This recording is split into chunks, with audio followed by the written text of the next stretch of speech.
بسم اللہ الرحمن الرحیم۔ السلام علیکم ورحمۃ اللہ وبرکاتہ۔ ارشاد باری تعالی ہے، جس نے کسی مومن کو جان بوجھ کر قتل کیا اس کا ٹھکانہ ہمیشہ کے لیے جہنم ہے۔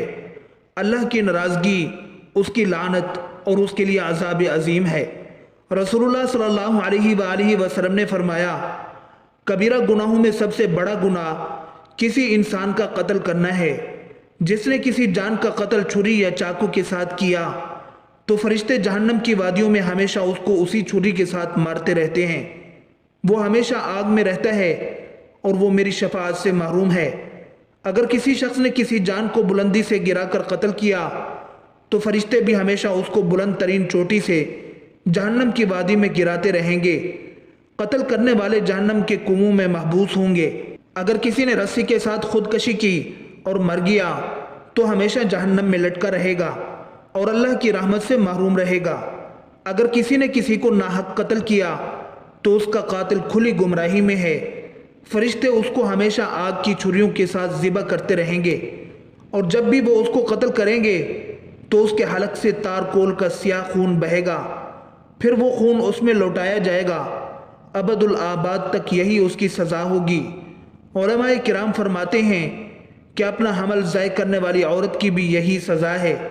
ارشاد باری تعالی ہے، اور زندہ درگور کی جانے والی بچی سے پوچھا جائے گا کہ تو کس گناہ میں قتل کی گئی؟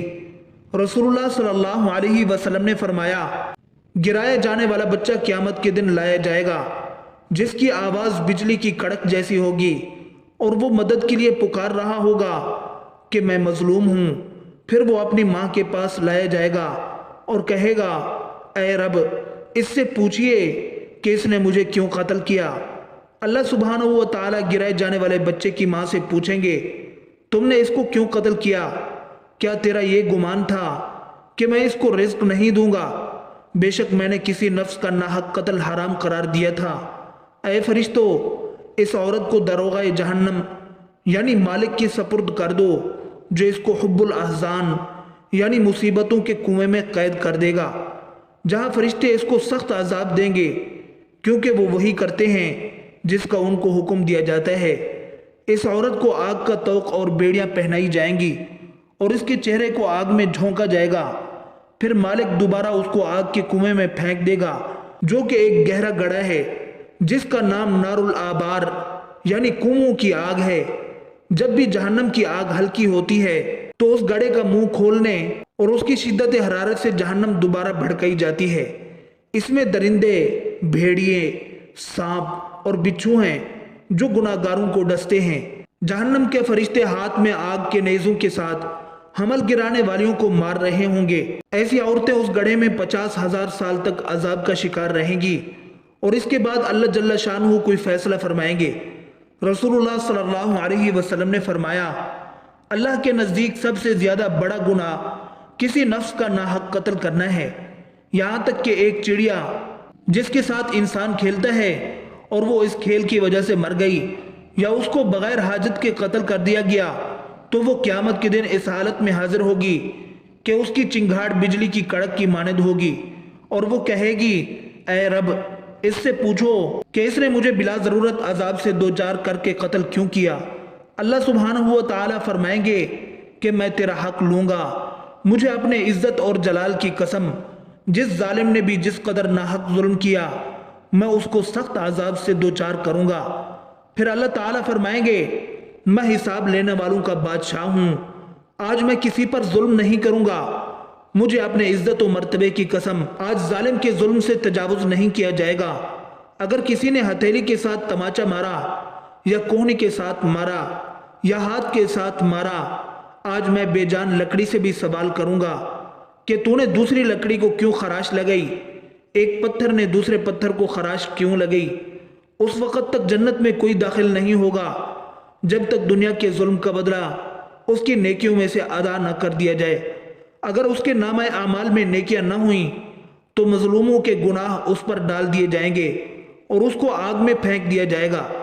رسول اللہ صلی اللہ علیہ وآلہ وسلم نے فرمایا، کبائر میں سے سب سے بڑا گناہ اللہ کے ساتھ کسی کو شریک ٹھہرانا اور ناحق قتل کرنا ہے۔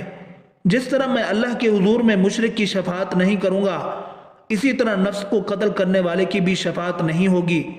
جس طرح مشرک کا دائمی ٹھکانہ آگ ہے، اسی طرح کسی کو ناحق قتل کرنے والا بھی ہمیشہ جہنم میں رہے گا۔ جس طرح اللہ سبحانہ و تعالی مشرکین پر سخت غصہ ہوتے ہیں، اس طرح قاتل پر بھی اللہ کا غصہ شدید ہے۔ جس طرح اللہ تعالیٰ قیامت کے روز مشرک پر لعنت کریں گے، اسی طرح قاتل پر بھی لعنت کی جائے گی۔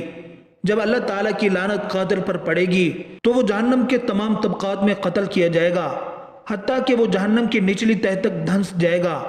اور جس طرح اللہ سبحانہ و تعالیٰ نے مشرکین کے ساتھ عذاب عظیم کا وعدہ کیا ہے، اسی طرح قاتل کو بھی عذاب عظیم دیا جائے گا، کیونکہ ارشاد باری تعالیٰ ہے، جس نے کسی مومن کو جان بوجھ کر قتل کیا، اس کا بدلہ جہنم میں ہمیشہ کا ٹھکانہ ہے۔ اس پر اللہ تعالیٰ کا غصہ اور لعنت ہے، اور اس کے لیے عذاب عظیم تیار کر رکھا ہے۔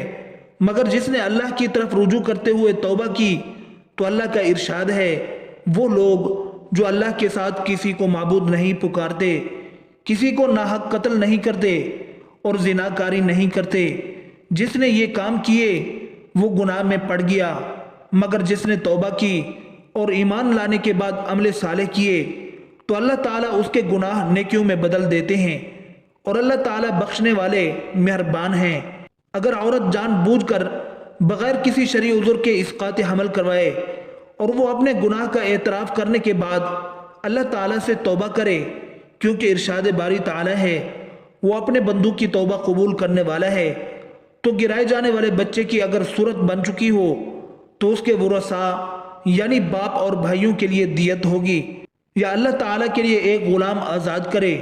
اللہ تعالیٰ کا ارشاد ہے، جس نے کسی نفس کو ناحق قتل کیا یا زمین میں فساد پھیلایا تو گویا اس نے تمام انسانیت کا قتل کیا، اور جس نے کسی کی جان بچائی تو اس نے گویا تمام انسانیت کو زندہ کیا۔